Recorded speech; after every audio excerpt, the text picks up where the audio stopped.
Hey, welcome to Florida Masters Podcast. My name is John Barrett, your host. Hey, I'm back with a banger. It's the end of 2024, so we got a little different format, and I'm here with the love of my life, Jessa Bullock Barrett. How you doing, baby? Hey, happy 5 months. Happy 5 month anniversary. I'm extremely elated. Fool. Hey, so Sony's gonna be here navigating this conversation as we recap 2024, and not only that, but talk about navigating the Christian space. But I'm just happy to be across from this beautiful young lady, my wife.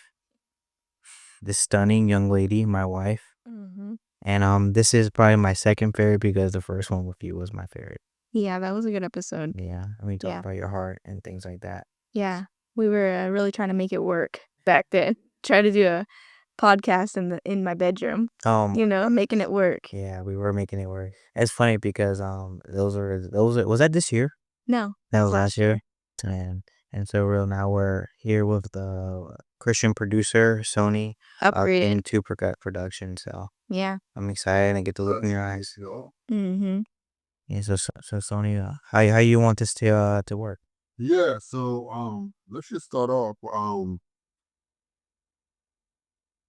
You guys got married in July, July, yeah. right? And one, give the audience like a quick synopsis of how the marriage life has been since then. So you guys might have not changed. I might have been solid to squat with, but let people know. You want to start? Yeah, baby. Okay. Well, I I wouldn't say we were super solid Mm-mm. when we got married. It was definitely like a test to our relationship and our love for one another. Yeah. Um, because, we probably could have waited a little bit longer, but the Lord was telling us to get married on that day. So we got married on that day. And I'm glad we did. It was one of the happiest days in my life. It was sweltering hot, but a great day. Um, and, in the 5 months that have passed this far, I feel like we've really learned how to navigate communication and just like being in the same space all the time with each other is a huge transition. Yeah. Before it was when we got into arguments, I always had a place to go back home, or you had to go back home, or we could go to different rooms. But now we're in a one bedroom, and it is what it is now. And in some ways, it's bringing us closer, but in other ways, it's also forcing us to just kind of figure it out. Yeah.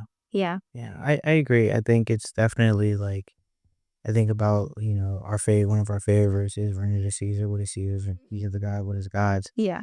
And the things that the Caesar and it's we gotta go see Gladiator too, by the way. Yeah. But the thing I don't know why it made me think of that. But the things that I had to give to you as a boyfriend is drastically different to what I had to give to you, what I have to give to you as a husband. Yeah. And that's something I learned in the dating scene where I used to depend on you for certain things around my house as my girlfriend. But, shout out to Travis, he reminded me that like those things are reserved for my wife. If that's something he wants to do. Yeah, and I'm learning that there's also things that I have to do to submit to you, even if I don't feel like it some days. Mm. So, On a PG level, can you give people like some examples of like the before mm-hmm. and the after? Yeah. Yeah. So I'll use the classic example that Jessa early on in our relationship when she would come over to my apartment, she would help me with dishes and like doing laundry and things like that. And then as she got closer to the end of her GE, she got really, really busy with bar prep and things like that. So she wasn't able to do the same thing. She made time to come over and so things like that, but it wasn't happening. And I was kind of frustrated. I'm like, hey, like, what's going on? Things changed up. And one of our mentors or, a lighthouse couple, Travis Reginald, his beautiful wife, Alicia, he told me, someone told me this, and I'm going to tell you this, your girlfriend isn't your wife. And it changed things. It put the responsibility back on me to like take charge of my life. And it actually helped me shape marriage a little bit better too, because even going into now, I don't expect Jessa to do the things that I said I was going to do or Or if it doesn't, if something she says she's gonna do and she doesn't, like, I'm still responsible. In that whole Adam and Eve dynamic when, God came into the garden, he said, "Adam, where are you?" Yeah. I mean, when we first started dating, I really knew that I wanted to be a helper towards you, even if I didn't know what that meant biblically. Mhm. I think that it's just naturally a part of my character. But yeah, when bar prep came around, that was a full-time job just studying. Yeah. And you're tired afterwards. Yeah, it was a lot to keep up with both of our houses and the meal prep for both of us. Yeah. It was a lot. Yeah. No, I'm just grateful that you were like willing to like do that stuff of your own like fruition. But I don't know. I think like just navigating that engagement season was so stressful alone for us. And I would say like 40 days out from our wedding was the most stressful. I think we hit like a peak there, but God was able to navigate that through us, like through help us get through that period. And then now we're here and like I think like there's very like I feel better investing into our relationship now that we're married as opposed to like when we were like engaged, single. Yeah. And I feel like we still invested into it, but it's like a different type of investment. I have more stake in you healing. Mhm. I have more stake in understanding you. I have more stake in hearing you and seeing you. As opposed to when we were growing up, like, yo, I still gotta do my own stuff. Like, Yeah. but now we're one. Yeah. I mean, one of the things I think about is I had a friend who told me that she had named her daughter, and months into the daughter being named, the husband changed the daughter's name. Yeah. And all her friends said, "Well, why would you let your husband do that?" And she said, "Well, I gotta go live with him. You don't." It's like that applies to our situation. It's like I can't do the things that I used to do when I was single because I gotta go home to you and I gotta account for what I do. Yeah. You know? No, for sure. It impacts us because we're one. Yeah. And yeah, I think it's beautiful. It's definitely not easy. It's definitely hard. Definitely a learning experience. But I don't know. I just want to show up for you with more understanding than I did before. Yeah. Because I don't want you suffering because I suffer, right? Yeah.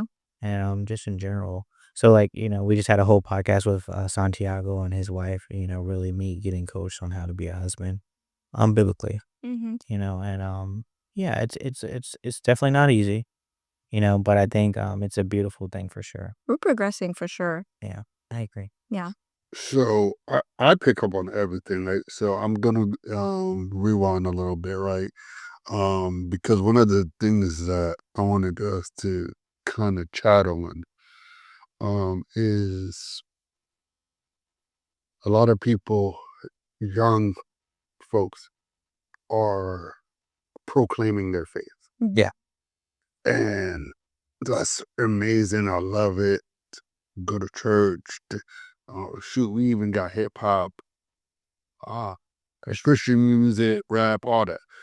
But I feel like there's still folks that don't really know how to navigate the dating scenes. Yeah. And one of the things that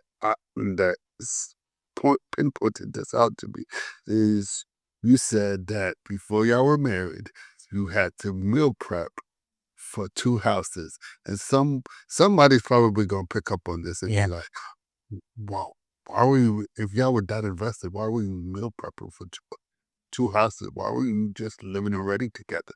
So break that down for me. Explain to folks why you guys already knew you were gonna spend life together, but y'all weren't married yet. Yeah. So break that down for people. Well, can I start? Yeah. Yeah. Yeah. Well, first of all, um, to be upfront, John and I, we didn't start out our relationship being fully committed to God. We were having sex with each other. About 6 months into our relationship, we decided to be abstinent and save ourselves for each other. Um, but that was part of the reason that we didn't live together was because of the temptation Yeah. of continuing to have sex when we knew we weren't supposed to be having sex as unmarried people. Um, and additionally, there are certain things outside of sex that you just save for marriage. Yeah. You don't combine your finances. You don't combine your households. You don't combine your property until you're one and it's both of your property. Um, but you don't do that until you're married. Um, and so I was preparing food for both of our households because we weren't gonna live together before we married, and that's something that you promised your mom before she passed away, is that you're not ever gonna live with a woman until, um, you're married. And yeah, it probably would've made financial sense for us to move in together, but we were committed to, having that singleness with God before we formally created a union. Yeah, no, for sure, for sure. I definitely think that's, the driving factor. We stopped 6 months in and like really wanted to live pure for God, and made it as decision. And like, obviously, like living separately wasn't financially the thing that we wanted. We would save a lot of money, but we wanted to honor God more. And as we were becoming holy, while we were becoming, getting sanctified, we were really trying to honor God in that time. It was hard, and especially expensive space like DC. But yeah, I think it was the best decision for us. Yeah. Like you said before, you had places you could literally like leave and go to your house, and like, Mhm. we didn't have to deal with it, or vice versa. And I think it was really, really important because, like, really, like, getting to know who you are without sex, and this, like, really going that direction. And I think it's super, super important because everyone's always like, the Bible doesn't talk about, not, cohabitation, Mhm. right? But, if you know that, like, living with a woman is going to be tempting to you, why put yourself in that situation? You know, I'm not gonna lie to you. I even contemplated like a year and a half into that of like getting married sooner. Mhm. Santiago's a ordained Yeah. minister. Yeah. He offered to marry us. Yeah. To like lessen that Mhm. perceived burden. Yeah. But ultimately, I wouldn't change the way we did it. I would have changed a lot of things of like how I came off to you in arguments and things like that. But I think it was a key part of our story, our testimony that's going to help a lot of people when they're coming in like, hey, should we do this? Should we do that? Yeah. You know? I remember a time that, we were in my last house, and we were standing in the bathroom, and we had been talking about, "Oh, okay, maybe we can move in together this last 6 months before we get married. My lease at my house is almost up. Your lease at your apartment's almost up. What are we gonna do? We might as well just move in together." And I remember coming downstairs after I'd prayed, and God clearly told me, "You can't move in with him." You know? Uh, what if you get pregnant? What are you gonna do? Yeah. And I remember I came down to the bathroom and I told it to you, and you said, "I was just thinking the same thing." And that was confirmation for us that we weren't ready. Yeah. Um, yeah. I mean, and the other thing that comes to mind is the verse that says, "Resist the devil and he'll flee from you." Um, you're living in the same household. You're swimming in temptation. Um, and we in putting yourself in a position that you don't have to be. Yeah. Yeah. No, I agree. And I think that like wise counsel was also like very like evident. Like we're talking to Santiago, he's like, "Don't do it," Mm. kind of thing. Mhm. And even our friends are like, "You guys, you literally are a Christian podcaster, but you doing living with your girlfriend," Yep. kind of thing. And just to like really try to be holy, to live pure, to do something different than we ever Yeah. did in our lives was, I think, a huge factor. And I think it was is very big. Yeah. Yeah. I mean, even when our leases were up, I moved into the apartment and you put your stuff at some of it at my house, but you were at your aunt's house, you know, Yeah. just to make sure that we were still staying separate. Yeah. And so for context for everyone listening, so like we had like a what 4 or 5 month gap between leases. So and I was literally 5 minutes from signing another lease for another apartment for another year, um, just so Jess and I wouldn't live together. And it was like very, very stressful. And he's like, "Man, like we're gonna get married in 5 months. Like, why am I doing this?" And my aunt, she knew that we were trying to do this for God and do the right thing, so she let me rent a room from her house, put our stuff there and things like that. So I was able to stay during the week and then also have a place at my aunt's house. And that was a blessing. I did make a huge difference in like easing our minds about the whatever financial things that would have came with like having two apartments in marriage. Sure. Or breaking leases and things like Mhm. that. So Mhm. yeah, I think to live holy, to be pure, and something we strive to do even in marriage. Yeah. Yeah, definitely. That's awesome. I mean, I hope someone listening to that took away, because I think that's a lot of folks struggles Yeah. nowadays. Yeah. Um, I'm still on the topic of the whole navigating like the dating space as a Christian. Jonathan, um, I know, call it what it is. Us guys, we tend to find it harder to contain ourselves, Yeah, for sure. right?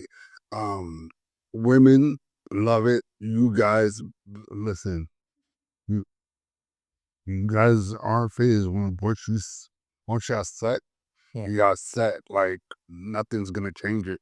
So for a lot of the young folks, Jonathan, like raw, uncut, like, cause we listen to all this music and we're surrounded by all of this stuff of the world.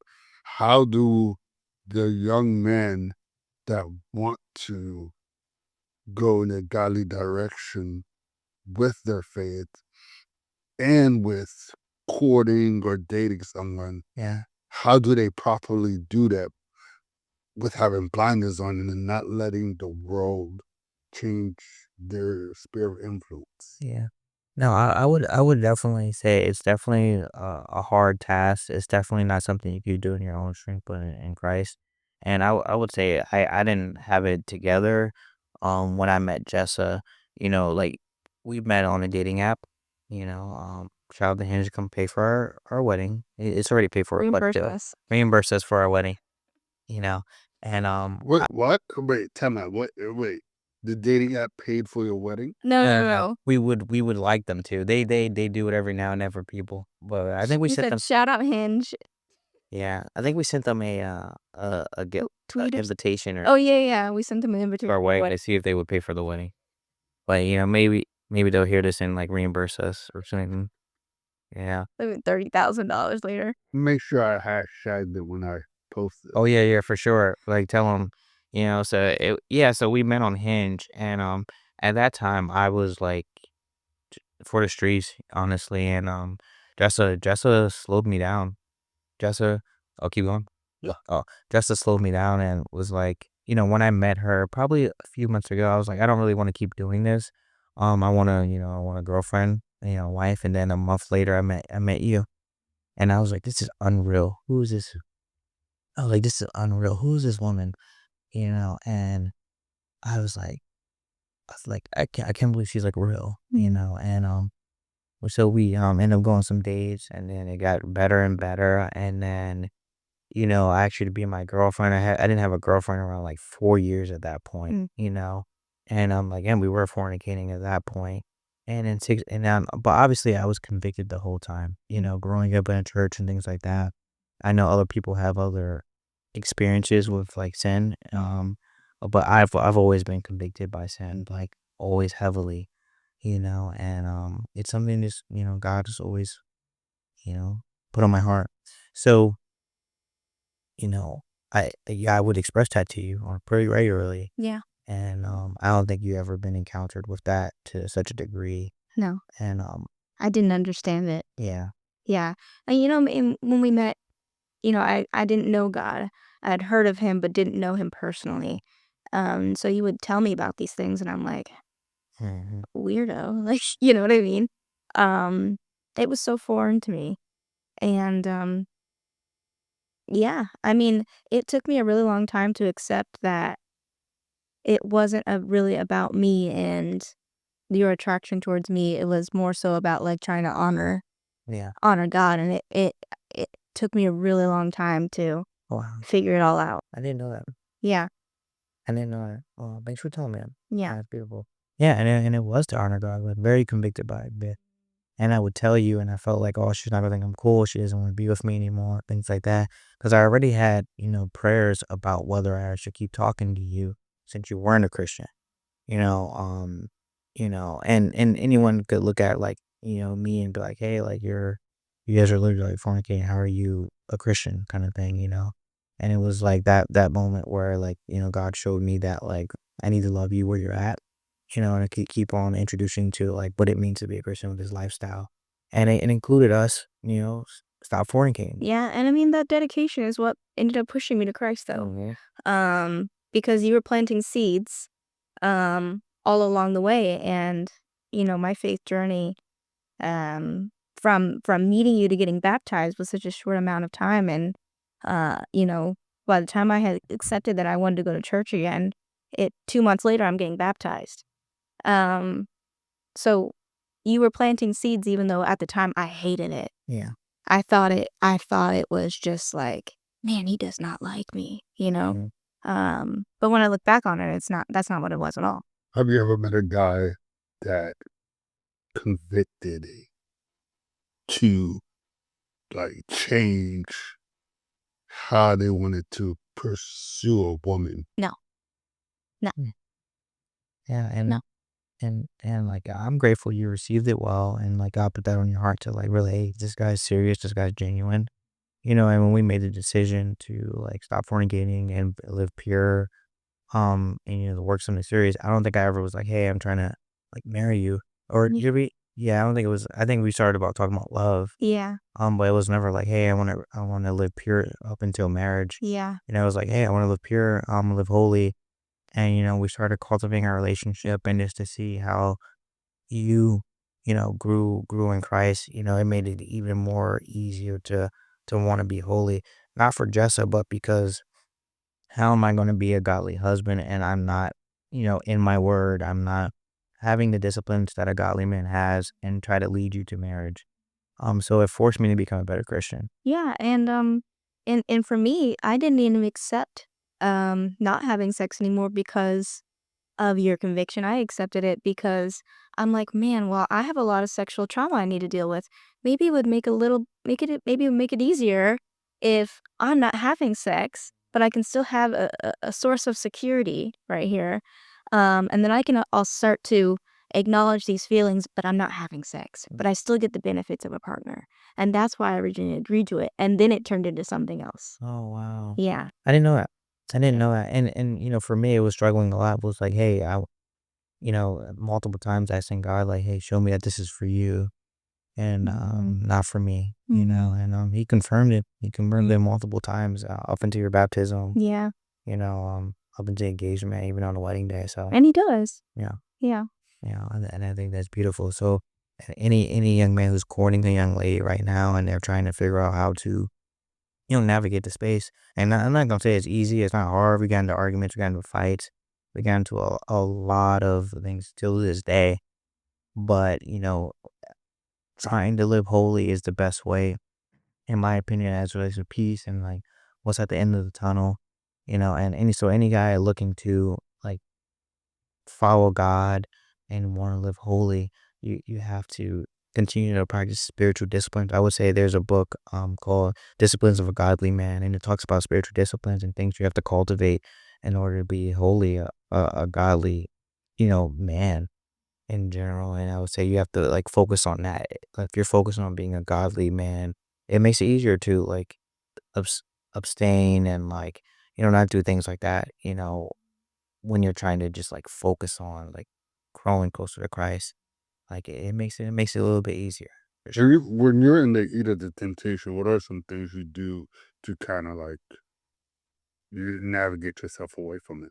Yeah, well, I think too, and that's something I wanted to talk to Santiago and him about the mission and the assignment. Yeah. Like Sonny, you're here right now. Like you're producing a podcast for the kingdom right now. Yeah. You have a mission, you have an assignment. So I think that was part of it too. Is like I feel so strongly called to live a holy life that like when the temptation and things like that come from me, like I would like focus on that, and like I'm already convicted by everything. Like and I think that was a difference with me. I'm just so convicted by things like I don't really want to like do that and feel that way, and like the ramifications. So when I'm in the height of the temptation, too, I think knowing the way I wanted to live, things that would help too. And also the things we were working on, trying to help heal you or work through like healing with you was a part of it. So I think just like your significant other, if you're in a relationship, I think letting your significant other know that like you're struggling right now and like you would like her to help you, because I think like while we're having issues, I would probably get mad at you if I was like, "Why are you tempting me right now?" or something like that. I would probably get like that. I don't know if I ever did in the beginning, but I think we did fall a few times We just yeah. once we started, but it became a little easier and easier from that perspective. Yeah. I mean, I think what you're describing right there is like you had the fear of the Lord.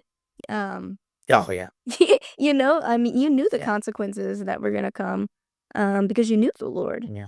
And so, I mean, I'm not a man or anything, obviously, but it is about like sitting in that fear of the Lord, looking back and saying, okay, where did I go wrong? Um, yeah, and I think it'd be helpful now to talk a little bit about like struggling with pornography even at this moment because like even though if we weren't having sex, I know that was a very real temptation for you as well. Yeah, I think that was a real temptation for sure. But again, being convicted by so many different things, it wasn't something that I wanted to do often or not. So I would go through months of not doing it, and then, like really, really like stopping from it. And I think that like a big, big part of it was wanting you to heal from trauma. Mm. Um, and just like live that life, be a man like without reproach. I think that was a huge part of it. But yeah, I don't really know if I have any techniques, or anything that would help me in the moment It besides all, bro. prayer. Yeah. You said it all. Jessa, is there anything from you that you had to do? Because I know females, they have needs too, but like for you, or maybe it might be somebody that you know around you, is there things they had to do as women to kind of veer away from temptation? Yeah, well, I guess one of the things that I had to unlearn was that as a result of being sexually assaulted and raped, I had to unlearn that um my worth is not in my sexual identity. Yeah.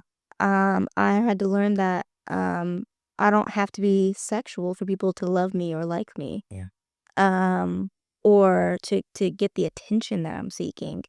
Um, and it was a real struggle, because at the time when I met you, John, all of my friends around me were hypersexual and um, they saw nothing wrong with it. Yeah. And so I had to figure out how to disassociate myself from people who were not leading me on a track towards the Lord and had to figure out how to find the worth in myself that like God gave me already, and to see myself how he sees me and not as a victim or a sexual object, but as a daughter of Christ, you know?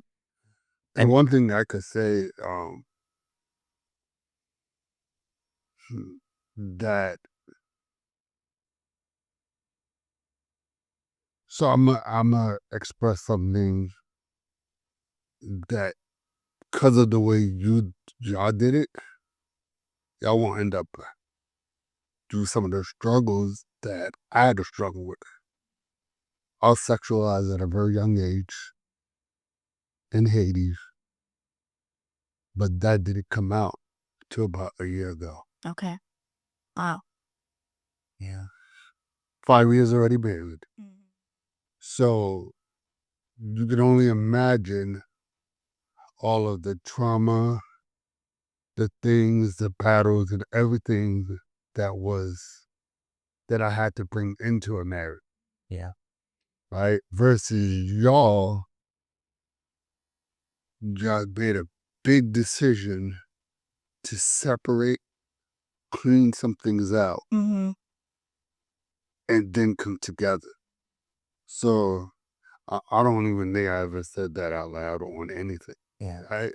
But I'm glad that I did too, so people can kind of see, okay, well, this is what you get when you kind of fix things from the beginning Mhm. versus fixing it at the end, right?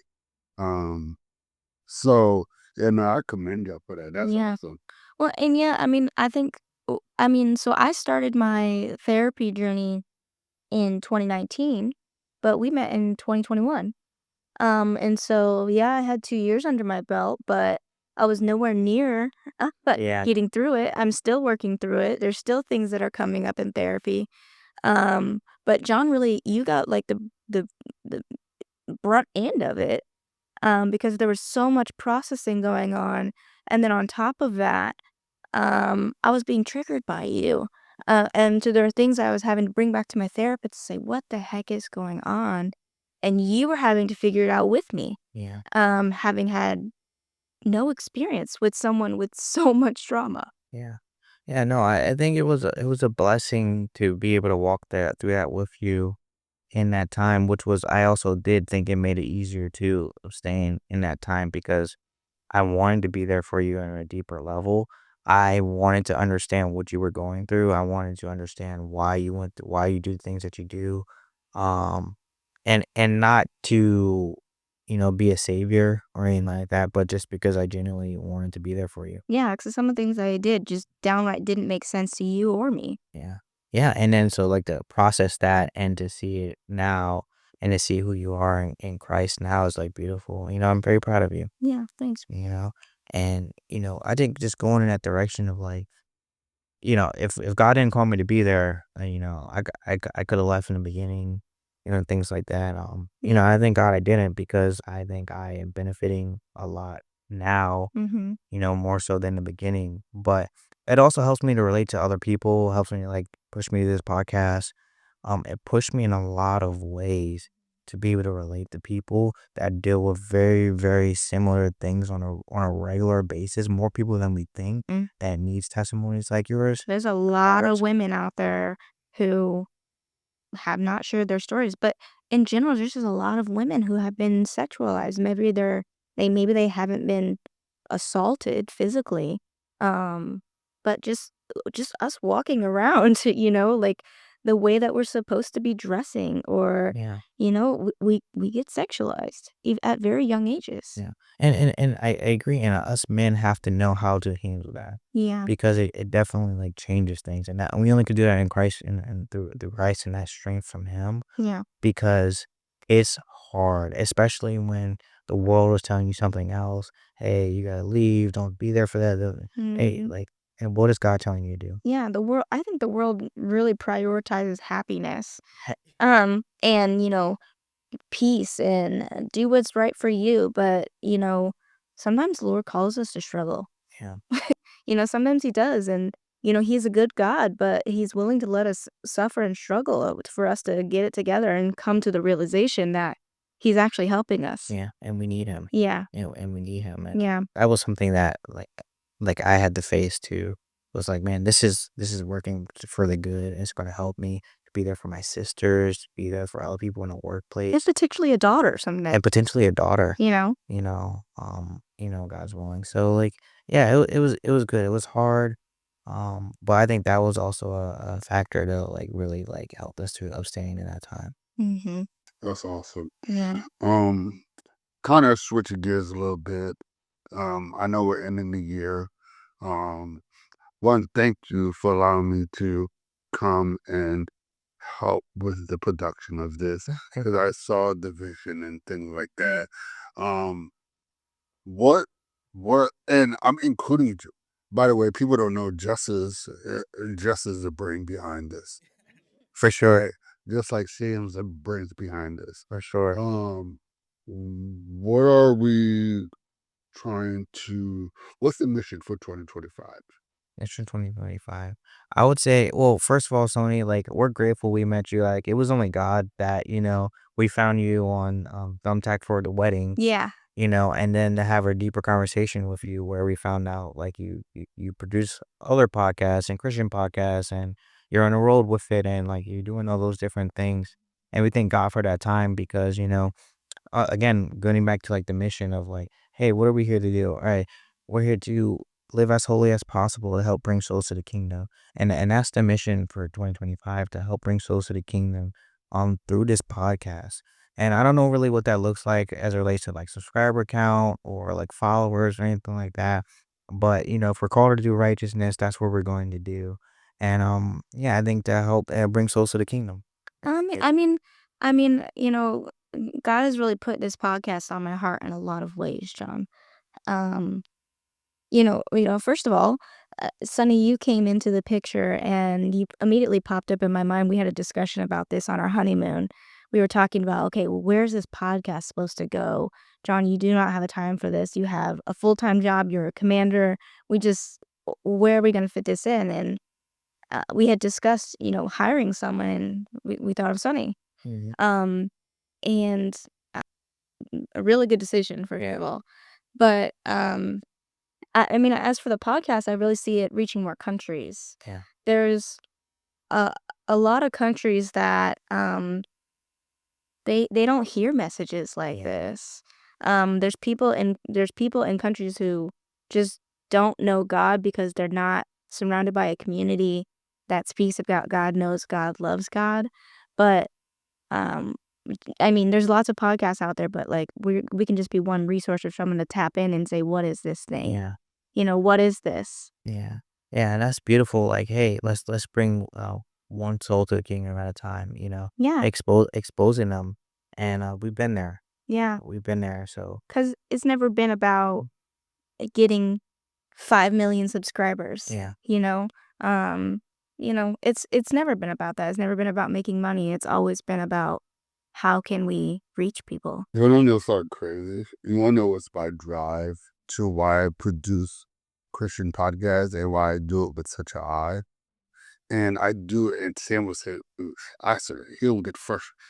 I feel like I need to make sure it looks a certain way so someone can click on it and then listen. Yeah. I don't the way I look at it is the more subscriber means the more people that one decided not to commit suicide, Yeah. decided not to get divorced, decided not to leave the church. Or maybe they did have to leave the church but find another church, Yeah. right?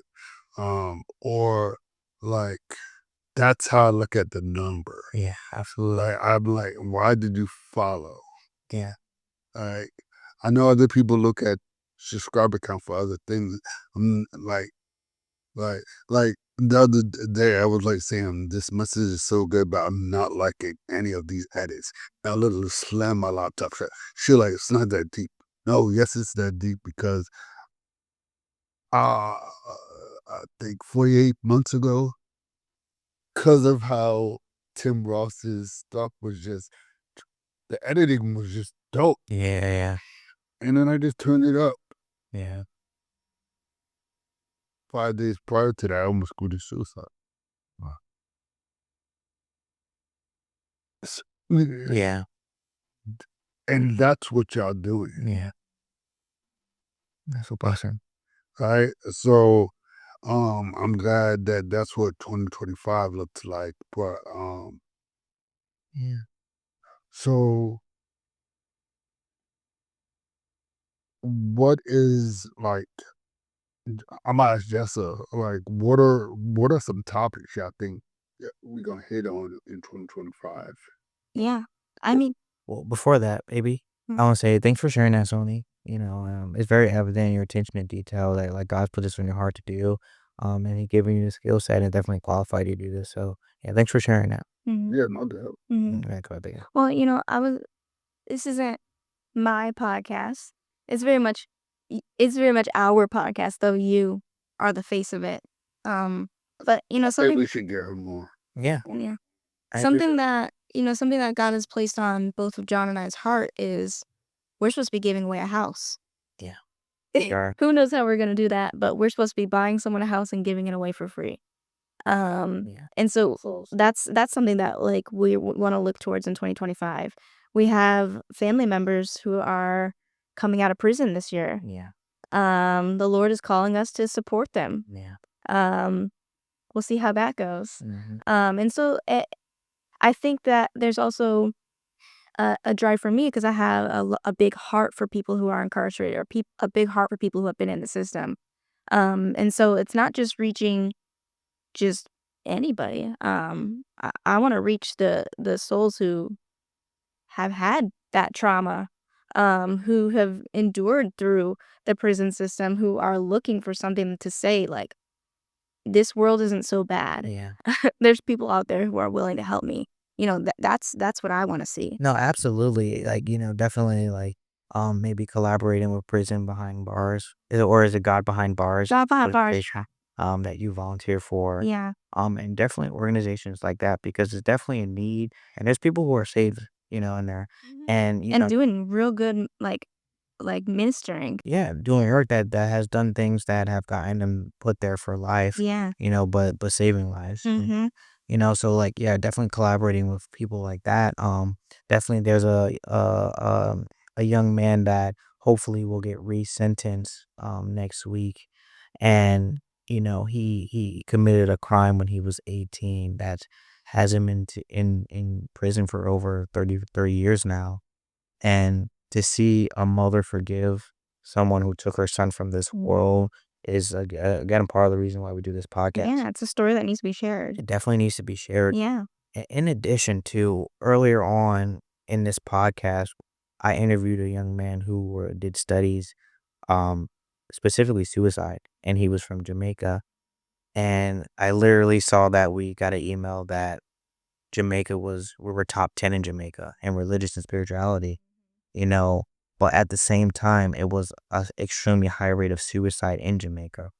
So it was like, man, people are really looking for God out there.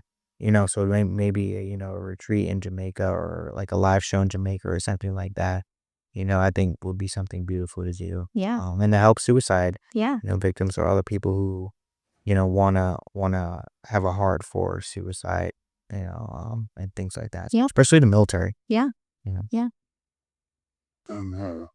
That's awesome. I mean, wrapping it up, I mean, is there anything that's just still on your minds that you kind of want to wrap up?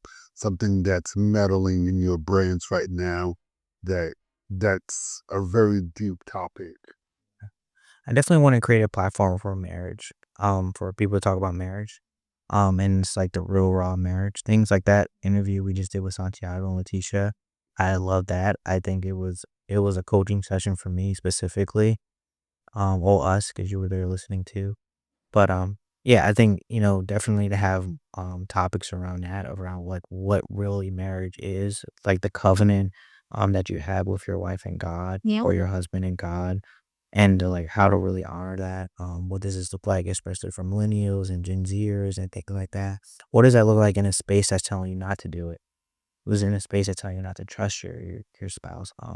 And that's probably more so because I'm in the season, and trying to like love you, and like maybe interview some people who are like, because I mean, it was a different time, for Santiago and Leticia, but even some. Yeah. 1-900 was crazy. Yeah, yeah. Yo, Way that it. yo, yeah, I didn't even know how to respond because usually I just make a joke about I it. heard 1-900 in Sir Mix-a-Lot song, but I did not. So see, that's what I thought. That's what I was like. Wait, hold on. So you gotta clarify Yeah, because no, and you saw my face. I was like, I have no idea what we're talking about. no. And she said I was like, you talking about? I thought they were gonna go somewhere deep, like the chat lines or something like that. Here's a mother, the dating lines. I thought he was just, it was a joke. I was waiting for the ha ha. Yeah. He was serious. You're the furries.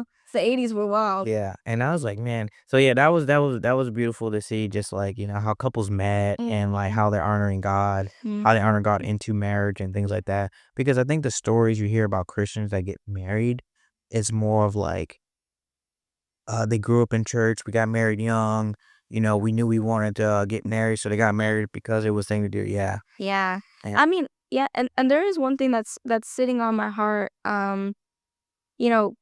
Us talking about, when it gets hard, the world really encourages us to just move on and the grass is greener on the other side, you know? Um, but I mean, again, I just want to reiterate that just because you're suffering in your relationship doesn't mean you're not meant to be. yeah, Sometimes like your suffering is supposed to be together because marriage is a refining process. yeah, Um, It's not for the faint or the weak of heart. Definitely not. Yeah. Because, it'll hit you upside the head real quick. Yeah. Um, and I mean, yeah, I mean, just because something is hard doesn't mean that God's not calling us towards it. I was just reading yesterday when, God parted the sea, right, for the Israelites to escape the Egyptians, and the thing that stood out to me is that they went through it. Yeah. They went through the sea. Mm. They went through the hard part, right? And God made a way through water. He literally let them walk on dry land. But sometimes like the ocean is gonna be surrounding you, and you're gonna be looking around like, what the frick? But you gotta keep your eyes forward. You gotta keep walking forward. And know that like what's meant for you is what's meant for you. There were so many times that I prayed to God and I was like, "Man, am I supposed to be here? Yeah. Like, Yeah. this just seems too hard." But the only word that I kept hearing him say here is stay. Yeah. The only word I kept hearing him say is You stay. should tell me that. Stay, stay, stay. And I would test it a lot. I was like, are you sure? Are you sure? Am I hearing you correctly? Stay, stay, stay. Why, God? Why, God? Why, God? And he's like, just stay. Yeah. Um, and there's a purpose in that. Even though it was hard, I had to be obedient to that. It did not make any sense to me. Yeah. Um, It didn't make much sense.